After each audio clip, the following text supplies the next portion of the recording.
Inni eenyu akka boonii ajjeeste sirriitti bira ga'ameera. Na dhaggeeffadha waa tokko isinitti hima. Na dhaggeeffadha. Eenyu akka boonii galaafatte barameera. An tokko qamara biraa barbaadu asii bakkichi qabii biraan barbaadu eenyu akka galaafate beekameera.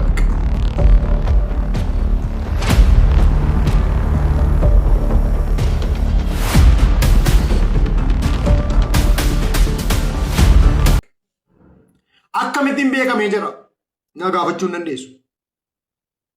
Ayi dhalayyeessa.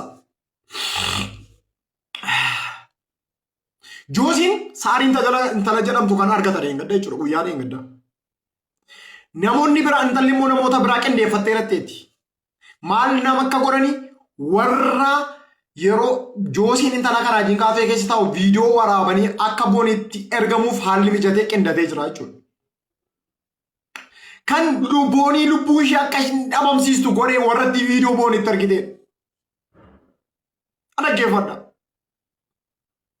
Warratti boonitti viidiyoo waraabdee argite kanatu lubbuu boonii keenyaa galaafate.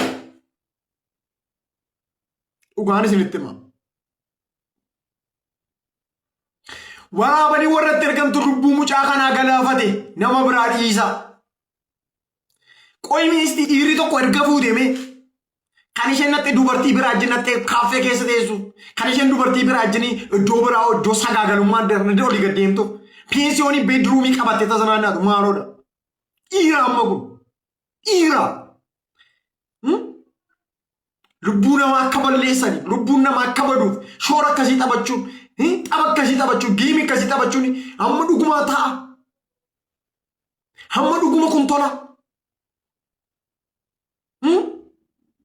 Mucaan obsa dhabuudhaan humna isheen olitti ta'uudhaan kana murtii akkasii fudhatte bakka.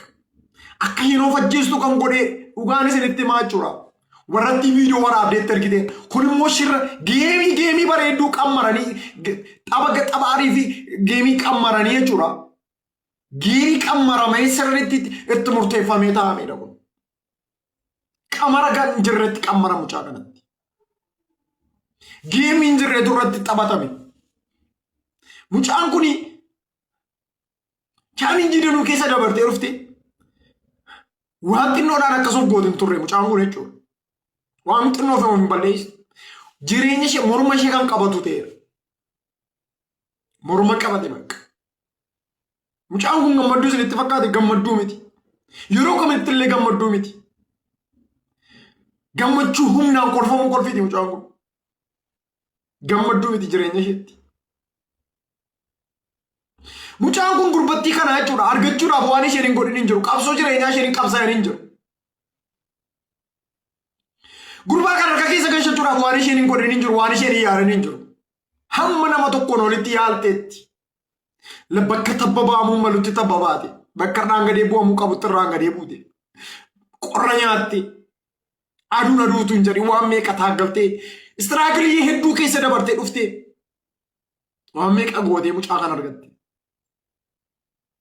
Garuu immoo bifa kanaan immoo qammara irratti qammaramee mucaan kun kana taate. Na argitu uummata Oromoo saba keenya machaayinaa saara miti aan. Dhugaan isin machaayinaa saara jira miti. Waan dhugaa tokko hin argitu. Viidiyoo kanas eenyu akka dhaqe balleesses innis amma barama sakattaamaa jira. Hin ariifatina. Garuu waan dhugaa tokko immoo bartu eenyu akka mucaa kana galaafate immoo yeroo muraasa gidduutti nagartu. Waan hin dubbadde kana immoo dhugaaf sobaa ishee adda baafattu.